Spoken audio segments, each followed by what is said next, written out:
Adam, what up, sir? Morning. How you guys doing? Good, man.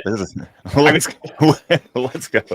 This is kind of the background I expected, so it's great. This is not my office. I'm just hanging out with friends, but any excuse to get into the city is perfect. I have so many opinions on what you guys have been talking about for the last 10 minutes, but I mean, we can no doubt. We can start there if you have some quick hot takes. Yeah, I mean, NFTs haven't gone away. We're seeing people buy punks, squiggles for the last 3 years, and now that there's just a little bit of ignition, it's people are just jumping in, and we're seeing X-Copy hasn't really run yet. Sam Spratt hasn't really hit topped. He's only been up for the last 3 years and has a core following. Eventually, I mean, people will come back, but we've been seeing museums adopt it, and the Pompidou has a collection, the LACMA's opening their wing. Toledo has that huge exhibit they just opened showing Sam, punks, ringers, and all that, and so I think now it just accelerates. Anyway, nice. I love so often the show starts like that. Whoever's our first guest listens to us talking about stuff often incorrectly, and they're like, let me chime in here real quick. But nice, man. Pumped to bring you on. So you're the founder of Token Works, which is a playground for on-chain financialized ideas, and you've done 3 drops so far. So you kicked it off with Spawn, which was not going to get into the mechanics, but a cool token launching game that I recommend people check out. Funding Works, which is a non-speculative funding model, building long-lasting partnerships between creators and supporters, and most recently Cabal Coin, which was a meme coin that required pleading to an AI if you wanted to sell, and I think that was pretty interesting too. So yeah, curious just how you describe kind of either the meta vision or just reason to be for Token Works as a whole. Yeah, so I had a NFT startup for the last 2 years. It wasn't really interesting me, and so I moved on to launching new ideas, and I've actually launched 9. And if you go on the site, you can see the archive of. Okay. I started last. Actually, my first one was minting tweets to Zora back when they were NFTs, and I launched it at FWB Fest last year. And I've been launching one a month just because I don't really have any for long-term ideas. We don't know what's going to work, and it's really hard to launch a token correctly. And so just basically trying out different methods, what works, what doesn't, and learning on each one, and just trying to try new tech. And so a lot of it was Uniswap V4 hooks. I was almost too early with that and didn't really get adoption. I had one called BTC ACC, which would route 1% of your swaps and just buy you Bitcoin and store it. And so just learning what works, what doesn't is, and just trying new things has kind of been and some are tokens, some are more products like BTC ACC, Funding Works, and shots on goal. So I don't really know what's going to work. Right. Hopefully one will eventually kind of escape my bubble and take off. Yeah, I'm interested in kind of diving into the thinking behind Funding Works a bit. Obviously, you're a creator yourself, have worked with a lot of creators, and are taking a pretty different approach to it than I think some of the other mechanisms that exist out there that lean kind of heavier into the speculation. So wondering if you could just give us an overview of the mechanism and then maybe highlight some of the challenges that you're trying to solve with it for creators. Totally. So the mechanism is you basically set your launch, how much you want to raise, or crowdfund from people. It mints. So for mine, I did 250 NFTs at 1 ETH each. And so supporters can buy during the mint period, and at any point over the course of the campaign, which mine was 1 year, they can burn their NFT and recoup their funds pro rata. And so it makes this really interesting dynamic between the creator and the supporter, where the supporter puts their money up front, but they can burn their NFT, and I kind of feel like I'm not performing well enough, and it kind of has accountability on both sides. And so you're seeing things on Solana, Launchcoin, and people are getting all this money, or even Echo, seed rounds. People will do a round and get millions of dollars and then not launch a token, or not do anything.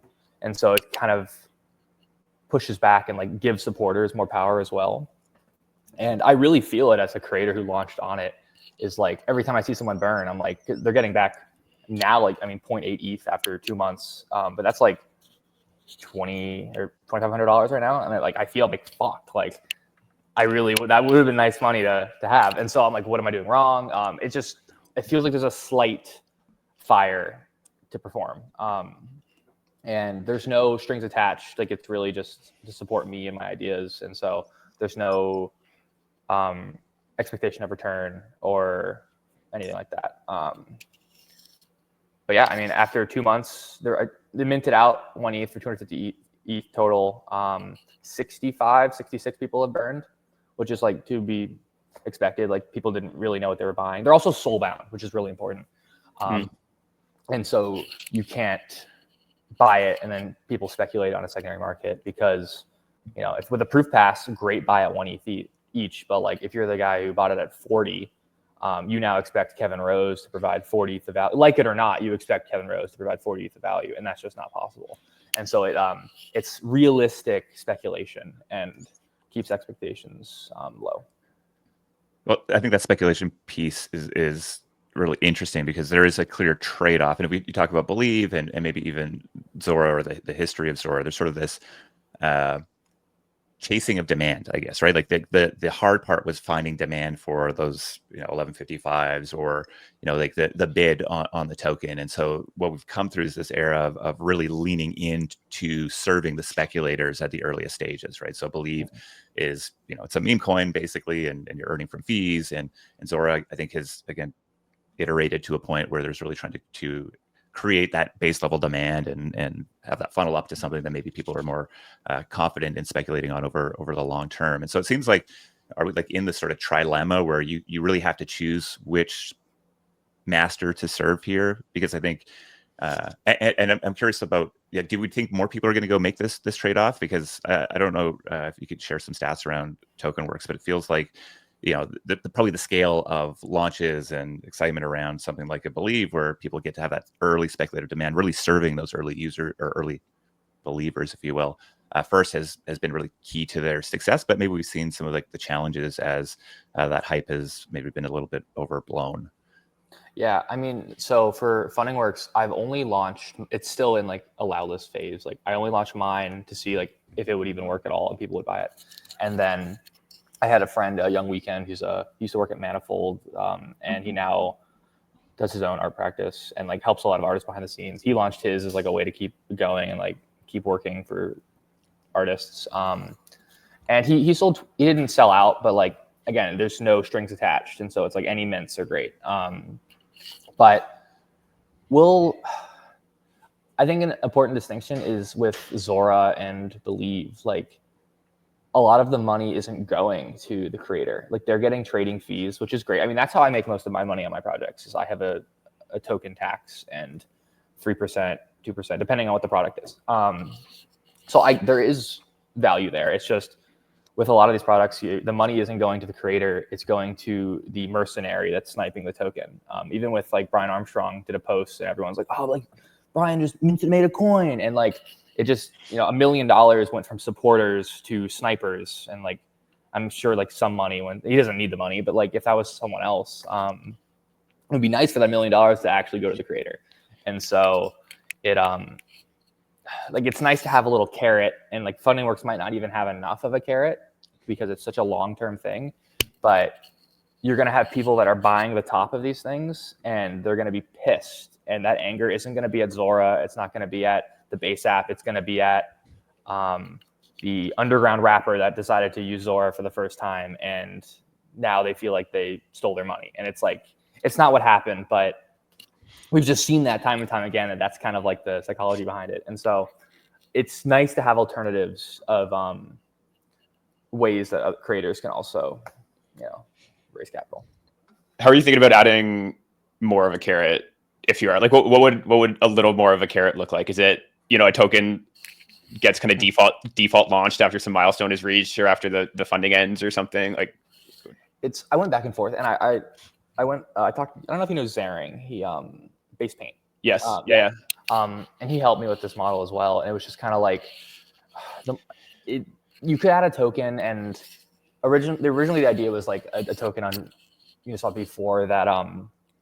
If it ever dipped below a certain price, you wouldn't get paid out every week. And so it was kind of like the market being like, he's not performing, which is interesting. But again, it's just, I really think the more carrots you add, it just kind of like, someone gets burned, and it's the best carrot would be like regulations going away, and you can like do more with it. Like, and it doesn't have to just be like, you know, not just for fun, but like just for nothing.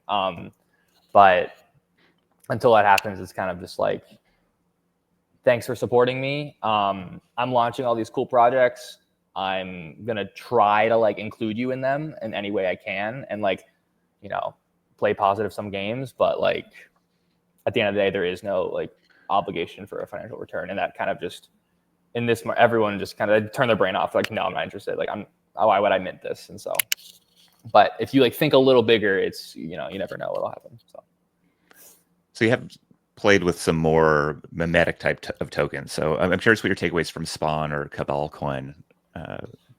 Yeah, Spawn, my favorite. I love it. It's and if you don't know, it's a token, and it was.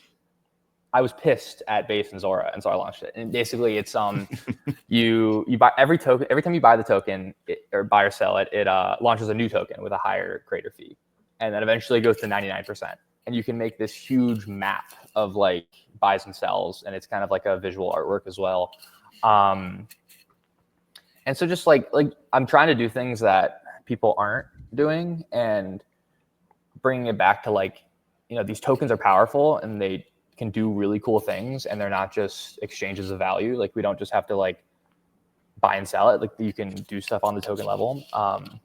And with a lot of like with Pump and even Zora, like, I don't know, we're just launching default ERC20s and we're buying and selling them. Like, I don't know, it'd be nice to see more people like, you know, writing Solidity code and doing shit. And so I'm just like trying to do that.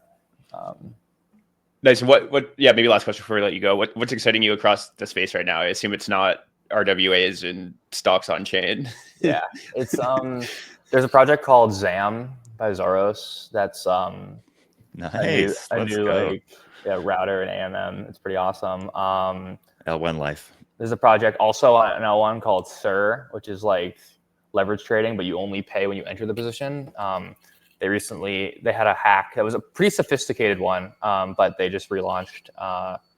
And I'm launching a new project soon called I haven't announced it yet, called CTO, but it'll be out hopefully this week, next week. Give us a little more of a taste of that, baby. What you got going on there? Yeah, so it'll basically be a token where there's a creator fee, and I'm the CEO, and basically the CTO kind of rotates out, and people can apply to be the CTO and get creator fees moving forward. Is kind of like, it's a little more gamified than that, but that's kind of like the overarching. Well, the chat likes CTOs. We're in and there, it's baby. like great time for CTOs. Like Pump just launched there. A lot of my tokens also try to like, you know, I'm trying to stay agile and be like, know the market and like know Twitter and try to really like tap into that. I'm not trying to like onboard people on Base, and like I'm really targeting like crypto natives. But I also think like that's where the money is, and that's where people are trading on chain. And I think if big crypto whales make money, money trickles down to people that are just like putting in $1, and that's like, you know, that's my approach. But I think that's the first time trickle down economics has been Trickle mentioned down on the show. economics. What are we Fox Business here? I love it. Let's go.